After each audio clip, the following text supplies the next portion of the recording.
مدام دان، يؤسفني اني اقول لك انك بقيتي انسانه ضاله مختله. حولت العميد من انسان كله بيخاف منه وبيضرب بالحزمه لواحد ساذج بيضع الضماده على راسه وبقى شبه محمد ابو سويلم. يا جماعه انا ماليش دعوه، دي مراتي القديمه واحنا كلنا صبيانها. اقعد يا عميد، يقعد العميد، طلع يا عميد، يطلع يا عميد، صفي النفوس يا حسام، يصفي حسام، انا مالي. شوف، انا هقول لك على كل حاجه بصراحه. انا كنت قاعد انا والحاجه وصيفه، وكنت طالب ايس كريم كوفي موكا لاتفرا بامباليه ميلك تشيك كوليكشن. اي والله مش غريب، عجيب خايف الله عليه. فجاه لقيت صويت، ببص يقولوا انا زاهر، اصله كان واخد الكاريتا وسارح بيها هناك. ببص لقيت واحده بتقول الكوفي وقع ولا مؤاخذه على عينيا، هوب لقيتها مرات العميد. وفجاه بقوم اللي الخناقه قامت ولقيت العميد وقع من طوله. اي والله فرفر، اتخيط على الراجل، الحقوني يا ناس الراجل بيموت. اه انا كل هم انقذ العبيد. حتى كابتن ابراهيم جه وخلص الموضوع. بس والله كانت هقول لك ايه، خيبه الله عليهم. خيرات خيرات ايه خيرات ايه. وبعدين احنا بينا في الموضوع ده اصلا من اوله.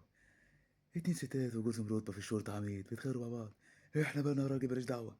ها، ايه اللي بيحصل ده؟ وبعدين يا كابتن حسام، انت راجل ليك ايه ايه؟ بقول لك بابا؟ الواحد بيعرفك من بعيد. يعني كنت تعلم مني حاجة فيلم كرنك.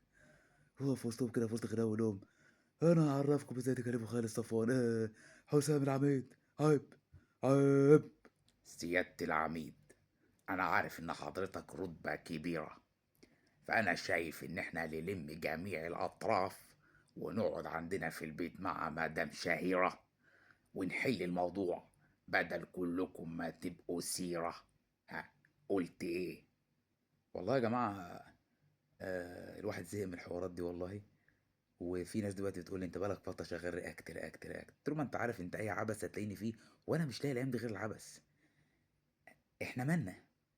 ربنا يهدي النفوس، خناقة وانتهينا. احنا مالنا يا رجالة؟ والله بجد. يعني على رأي الفنان العظيم احمد زكي، غسيل من بلكونة مواطن وقعت منه مية على غسيل في بلكونة المواطن اللي تحتيه. احنا مالنا؟ يا عم ربنا يهدي النفوس يا جماعة.